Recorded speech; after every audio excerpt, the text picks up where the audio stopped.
गुरु ब्रह्मा गुरु विष्णु गुरुदेवो महेश्वरा गुरु साक्षात्। এই পৃথিবীতে যাদের আমরা মানুষ বলে চিনি তারা সবাই কি সত্যি মানুষ, নাকি মানুষের মাঝে লুকিয়ে আছে এমন কিছু মানুষ যারা এই সৌরজগতেরই কেউ নয়?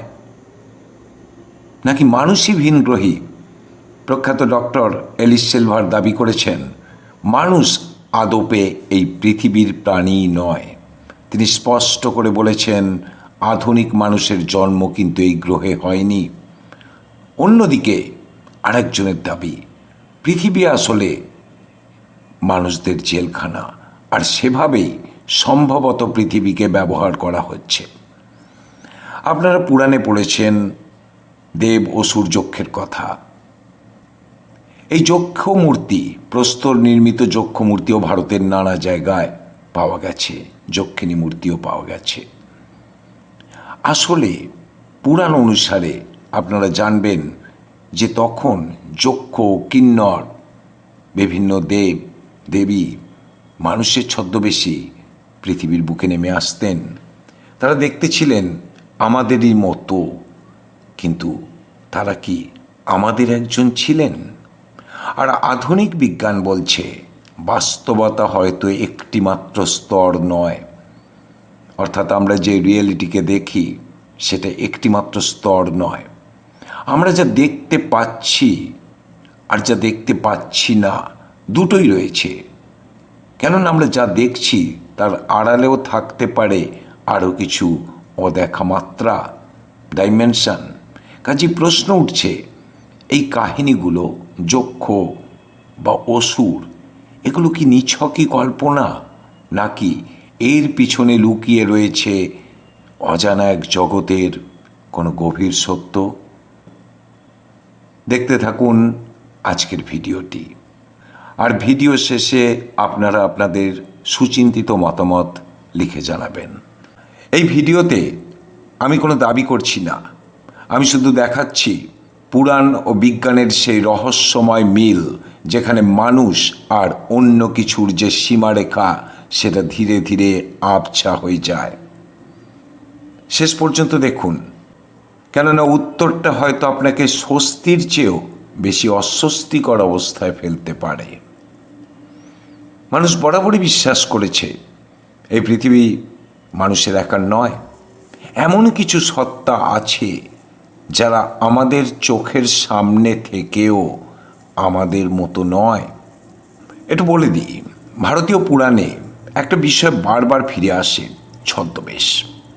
দেবতারা ছদ্মবেশে মানুষের কাছে আসতেন, কেউ ব্রাহ্মণের ছদ্মবেশে, কেউ বা সাধারণ মানুষের ছদ্মবেশে। সরাসরি নিজেদের যে শক্তি সেই রূপে আসতেন না, তারা মানুষের রূপে নিতেন।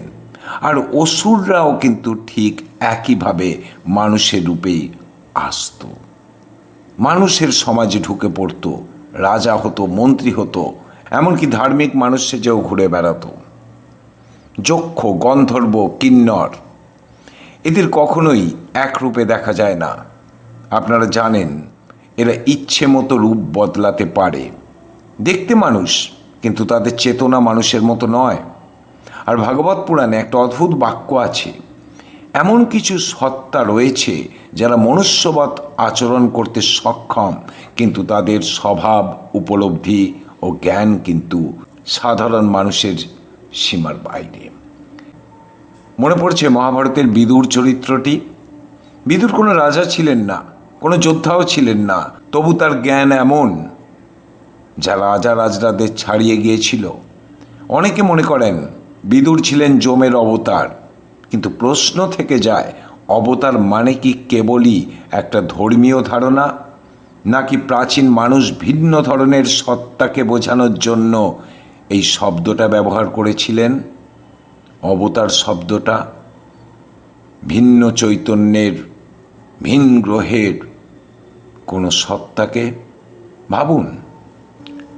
প্রশ্নটা কিন্তু এখানেই শেষ হচ্ছে না, কেননা শুধু ভারত নয়, পৃথিবীর সব প্রাচীন সভ্যতার কাহিনীতে কিন্তু একই ধরনের ইঙ্গিত পাওয়া যায়। মিশরের দেয়ালে আঁকা রয়েছে আকাশ থেকে নেমে আসা ভিনগ্রহীদের ছবি। তারা সাধারণ মানুষের চেয়ে লম্বা, মাথা বড়, চোখ অস্বাভাবিক। মায়া সভ্যতা, মায়ান সিভিলাইজেশন, মায়া সভ্যতার পাথরের খোদাইয়ে দেখা যায় এমন কিছু প্রতীক যা অনেক গবেষকের মতে আধুনিক যে স্পেসক্রাফট তার সঙ্গে একটা অদ্ভুত মিল পাওয়া যায়। আর সুমেরীয় সভ্যতায় উল্লেখ রয়েছে আনান্নাকি নামে এক ধরনের সত্তাদের। আর এই শব্দের অর্থই হলো যারা আকাশ থেকে নেমে এসেছিল। আকাশ বলতে মহাকাশের কথাই বলা হচ্ছে। ভিন্ন ভিন্ন সব সভ্যতা, মিশরীয় সভ্যতা, মায়া সভ্যতা, সুমেরীয় সভ্যতা, একজনের সঙ্গে আরেকজনের যোগাযোগ ছিল না। তো কাহিনীটা দেখুন সেই একই। মিশরকে নিয়ে তো অজস্র কাহিনী রয়েছে। প্রশ্নটা আরও গভীর হয়ে ওঠে, এতগুলো সভ্যতা ভিন্ন ভিন্ন দেশে, কিন্তু কি করে একই ধারণায় তারা পৌঁছালো? বর্তমান বিজ্ঞান কিন্তু বলে না যে আমাদের বাস্তবতাই একমাত্র বাস্তবতা। আমরা যে বাস্তবতায় রয়েছি সেই বাস্তবতা একমাত্র বাস্তবতা নয়, তার বাইরে অসংখ্য বাস্তবতা রয়েছে, একাধিক বাস্তবতা রয়েছে। কারণ সেজন্যই এসেছে মাল্টিভার্স থিওরি, হায়ার ডাইমেনশনস। আমরা হয়তো এমন এক জগতে বাস করছি যার বেশিরভাগ অংশ আমাদের ইন্দ্রিয়ের বাইরে। সিমুলেশন হাইপোথিসিস প্রশ্ন তোলে, আমরা কি সত্যি স্বাধীন নাকি কোনো বৃহত্তর সিস্টেমের অংশ? আর বিজ্ঞানীরা নিজেরাই স্বীকার করেছেন আমরা বাস্তবতার খুব সামান্য অংশই বুঝতে পারি। আপনারা তো জানেন যে আমরা যে বাস্তবতায় থাকি সেটা থ্রি ডাইমেনশনাল, ত্রিমাত্রিক। কিন্তু এই ত্রিমাত্রিকতার বাইরেও বহুমাত্রিকতা রয়েছে, 4 মাত্রিক, 5 মাত্রিক, 6 মাত্রিক। ব্রহ্মাণ্ডে 11+1 সময় 12 মাত্রার। কিন্তু আমরা কি দেখতে পাই? দেখতে পাই না, দেখা সম্ভব নয়। আমাদের এই যে ত্রিমাত্রিক মস্তিষ্ক তার সাহায্যে বোঝাই সম্ভব নয়। তাহলে প্রশ্ন তো ওঠে, যদি ভিন্ন মাত্রার কোনো সত্তা থাকে তাদেরকে আমরা সেইভাবে দেখতে পাবো? তারা কি আকাশ থেকে নেমে আসবে, নাকি সবচেয়ে নিরাপদ যেটা পথ মানুষের মতো হয়ে যাওয়া, মানুষের মতো হয়ে গিয়ে মানুষের মধ্যে মিলে যাওয়া বা মিশে যাওয়া, যাতে চিনতে না পারা যায়? এটা কিন্তু কোনো হলিউড ছবির চিত্রনাট্য নয়। আজ হয়তো আপনাদের কাছে মনে হতে পারে যে কথাগুলো আমি বলছি সেগুলো অদ্ভুত, কিন্তু এগুলো আমার কথা নয়। যারা এ নিয়ে গবেষণা করছেন, গবেষণাপত্র লিখেছেন, যারা দেখেছেন বলে দাবি করেছেন, তাদের প্রশ্ন তারাই উত্তর দিচ্ছেন। এই যে কথাটা আমি বললাম, আমাদের মতো হয়ে যাওয়া, মানুষের মতো হয়ে মানুষের মধ্যে মিশে যাওয়া, কিন্তু সেখানেও চেনা যায়। কেননা কয়েকজন বৈজ্ঞানিক কিন্তু সেই দাবি করেছেন, যেটা আমি এই আলোচনার প্রথমেই বলেছিলাম। পৃথিবী হয়তো ভিন গ্রহ থেকে আসা মানুষদের, মানে আমাদের জেলখানা। আর একটা কথা খুব গুরুত্বপূর্ণ, সেটা আমি পরে বলবো। এখন আসা যাক মানুষের ডিএনএ প্রসঙ্গে। মানুষের জিনোম একটা অস্বস্তিকর সত্যের সামনে মানুষকে ফেলছে। কেননা আমাদের ডিএনএর বিশাল অংশের কাজ কিন্তু আজও পুরোপুরি ব্যাখ্যা করা যায়নি। কখনো একে বলা হয়েছে জাঙ্ক ডিএনএ, কখনো বলা হয়েছে আননোন কোড। কনস্পিরেসি থিওরি বলছে এই অংশটা কি কেবল বিবর্তনের ভুল, নাকি কোনো পুরনো কোনো চিহ্ন, ছাপ? এখানে বিজ্ঞান চুপ, কারণ প্রমাণ নেই, কিন্তু প্রশ্ন আছে, আর প্রশ্নই রহস্যের দরজা খুলে দেয়। দেখবেন ইন্টারনেটে একটা শব্দ অ্যাব্রিভিয়েটেড ঘুরে বেড়াচ্ছে, একটা থিওরি, এনপিসি থিওরি। আর এই এনপিসি থিওরি বলছে সব মানুষ কি সমান সচেতন? কিছু মানুষ দেখবেন যেন একটা নির্দিষ্ট প্যাটার্নকে অনুসরণ করে চলে। এদের নিজস্ব প্রশ্ন নেই, নিজস্ব দ্বন্দ্ব নেই, নিজস্ব গভীরতা নেই। মনস্তত্ত্ব বলছে এটা ডিসোসিয়েশন, কন্ডিশনিং বা ট্রমা হতে পারে, কিন্তু কনস্পিরেসি থিওরি অন্য প্রশ্ন তুলছে, সবাইকে একই ধরনের চেতনা নিয়ে এসেছে। এই ধারণাটা সত্য যে সেটা বলা যায় না, কিন্তু আপনারাও জানেন সব মানুষের চেতনা কিন্তু সমান নয়, সব মানুষের বুদ্ধি কিন্তু সমান নয়। এক একজনের আইকিউ এত বেশি থাকে, সাধারণ মানুষ ভাবে তারা সুপার ইন্টেলিজেন্ট, এই পৃথিবীরই নয়। এবার ইউএফও প্রসঙ্গে কয়েকটা কথা বলি। গত কয়েক বছরে আমেরিকা সহ একাধিক দেশ স্বীকার করেছে আনআইডেন্টিফাইড এরিয়াল ফেনোমেনা রয়েছে, কিন্তু তারা কে, কি, কিছুই প্রকাশ্যে আনা হয় না। কেন আনা হয় না? এই যে এত মানুষ দাবি করে আকাশে তারা ইউএফও দেখেছে, ছবি তুলেছে, বহু বৈমানিক পর্যন্ত বলেছেন, বহু পাইলট দেখেছেন, কিন্তু সেগুলো কেন প্রকাশ্যে আনা হয় না? প্রশ্ন ওঠে, এগুলো জানার জন্য আমাদের মানব সভ্যতা কি প্রস্তুত? নাকি এই অজানা সত্য যদি প্রকাশ করা হয় তাহলে কিছু মানুষের বিশ্বাস ভেঙে যাবে? প্রখ্যাত গ্লোব পত্রিকা জানাচ্ছে এই মুহূর্তে আমেরিকার পেন্টাগন প্রায় ১৬৫০টি ইউএফও বা অজানা উড়ন্ত বস্তুর ঘটনার তদন্ত করছে। সবচেয়ে আশ্চর্যের বিষয় কি জানেন? এর প্রায় অর্ধেক রিপোর্ট এসেছে ২০২৩ সালের মে থেকে ২০২৪ সালের জুনের মধ্যে, যেটাকে নিশ্চিত করছে আন্তর্জাতিক খ্যাতিসম্পন্ন নেটওয়ার্ক CNN। সামরিক কর্মকর্তারা বারবার বলেছেন এই ঘটনাগুলোর কোনোটাই ভিনগ্রহীদের সঙ্গে যুক্ত নয়, কিন্তু সমস্যা হলো কিছু উড়ন্ত বস্তু এমনভাবে দেখা গেছে, তাদের উড়ান ক্ষমতা এবং এমন কিছু কার্যকলাপ তারা দেখিয়েছে সেই উড়ন্ত বস্তুগুলো, যা আধুনিক প্রযুক্তির অর্থাৎ পৃথিবীর আধুনিক প্রযুক্তির সীমা ভেঙে দিয়েছে আর পদার্থবিজ্ঞানের নিয়মকেই চ্যালেঞ্জ করছে। এবার একটা অদ্ভুত রহস্য বলি। মাস্টার্স, লোমাস এবং কেস নামের ৩ গবেষকের লেখা একটা বৈজ্ঞানিক পেপার রিসার্চ গেট নামের একটি পরিচিত গবেষণা প্ল্যাটফর্মে প্রকাশ করা হয়েছিল, কিন্তু কিছুদিনের মধ্যেই সেই গবেষণাপত্র উধাও হয়ে যায়। প্রশ্ন উঠেছিল কেন সরিয়ে নেওয়া হলো সেই পেপার? এর ভিতরে কি এমন কিছু ছিল যা মানব সমাজ জানলে প্রশ্ন উঠত? আর এই ঘটনার পর থেকে বহু ইউএফও গবেষক বলছেন এটা কোনো কাকতালীয় ঘটনা নয়, এটা একটা কভার আপ। আর ঠিক এই সময়ই আসেন ডক্টর বিল বার্নস। তিনি UFO and the white house বইয়ের লেখক। বহু বছর ধরে তিনি দাবি করে আসছেন ভিনগ্রহীরা শুধু পৃথিবীতে আসেনি, তারা দেখতে একেবারে আমাদের মতো এবং তারা বহু আগে থেকেই পৃথিবীতে বসবাস করছে। গ্লোব পত্রিকাকে দেওয়া একান্ত সাক্ষাৎকারে ডক্টর বার্নস বলেন এই প্রাণীরা দূরবর্তী গ্রহে বিবর্তিত হয়েছিল, তারপর লক্ষ লক্ষ বছর আগে পৃথিবীতে এসে উপনিবেশ গড়ে তোলে। ডক্টর বার্নসের কথায় তারা তখন থেকে এখানে লুকিয়ে রয়েছে। আমি বিশ্বাস করি তারা বিশ্বের বিভিন্ন দেশের সরকারের সর্বোচ্চ স্তর পর্যন্ত অনুপ্রবেশ করেছে। কথাগুলো আমার নয়, ডক্টর বার্নসের কথা। তার কথা শুনলেন, বিশ্বের বিভিন্ন দেশের সরকারের সর্বোচ্চ স্তর পর্যন্ত তারা প্রবেশ করেছে। কারা? মানুষ নয়। তার কথায় দূরবর্তী গ্রহ থেকে আসা উন্নত মেধার, উন্নত চৈতন্যের প্রাণীরা। আর এরপরে সবচেয়ে ভয়ঙ্কর একটা প্রশ্ন আসে। হিস্ট্রি চ্যানেলের জনপ্রিয় শো ইউএফও হান্টার্সের জন্য ইউএফও নিয়ে তদন্ত করতে গিয়ে বার্নস একবার এক রহস্যময় ফরাসি প্রতিরক্ষা দপ্তরের কর্মকর্তার মুখোমুখি হয়েছিলেন। সেই ব্যক্তি তাকে সোজাসুজি বলেছিলেন আমরা এখানেই আছি, আমরা লক্ষ লক্ষ বছর ধরে এখানেই আছি। ডক্টর বার্নস বলেছেন সে দেখতে একেবারে আমাদের মতো ছিল, পুরোপুরি মানুষ, কিন্তু সে মানুষ ছিল না।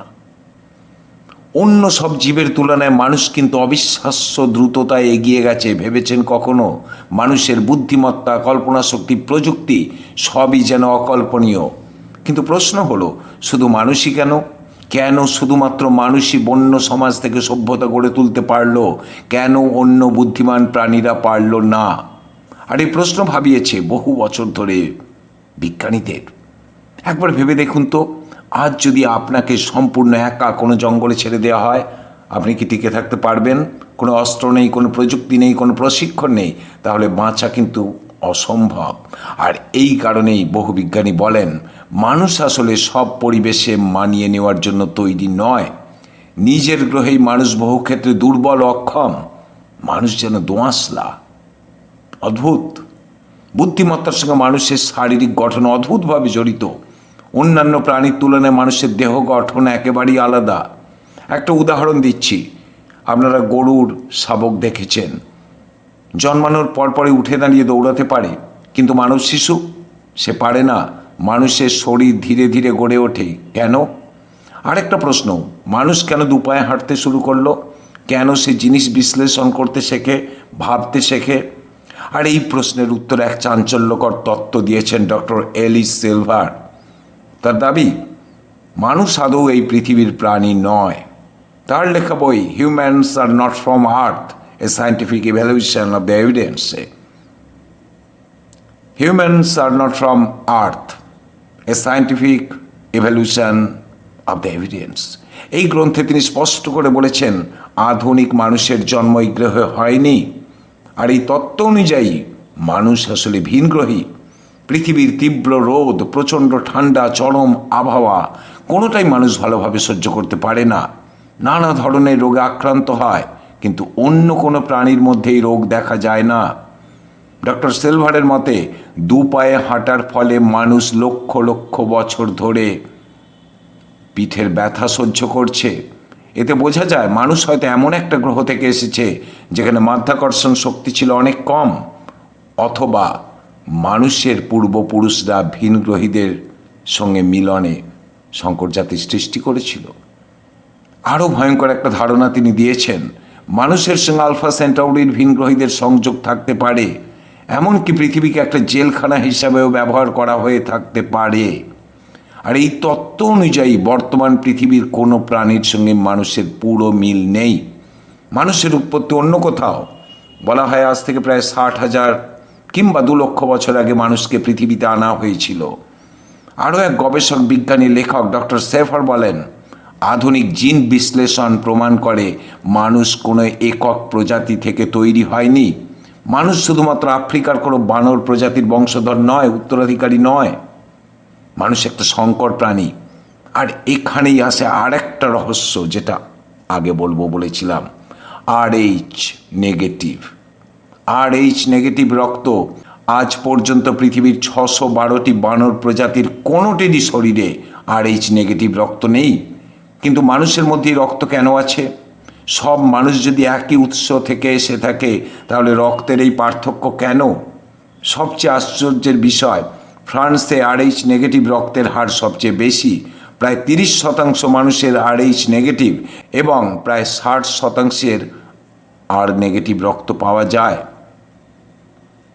তাহলে প্রশ্ন থেকেই যায়, মানুষ কি এই গ্রহের নাকি ভিন গ্রহের? সবশেষে আবার ফিরে আসি একটাই প্রশ্নে। আজ আমরা কোনো প্রমাণ দিচ্ছি না, কারণ প্রমাণ নেই। আমরা মিল দেখিয়েছি পুরাণ, ইতিহাস, বিজ্ঞান আর আধুনিক অভিজ্ঞতার মধ্যে। তাহলে প্রশ্নটা কিন্তু থেকেই যাচ্ছে, আমরা কি একাই, নাকি মানুষের ভিড়ের মাঝেই কিছু অচেনা সত্তা নিঃশব্দে আমাদের পাশ দিয়েই হেঁটে যায়, আমরা চিনতে পারি না? দেখবেন হয়তো উত্তরটা একদিন আপনারা জানবেন।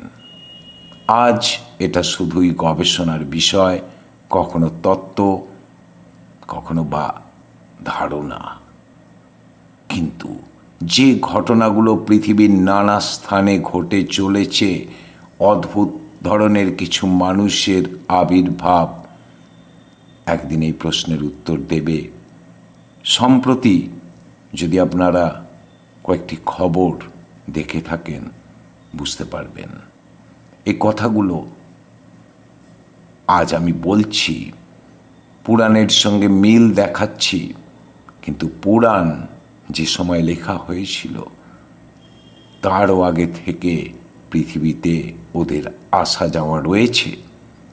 আজ এই পর্যন্ত, দেখা হবে পরের ভিডিওতে। ভালো থাকুন, আনন্দে থাকুন।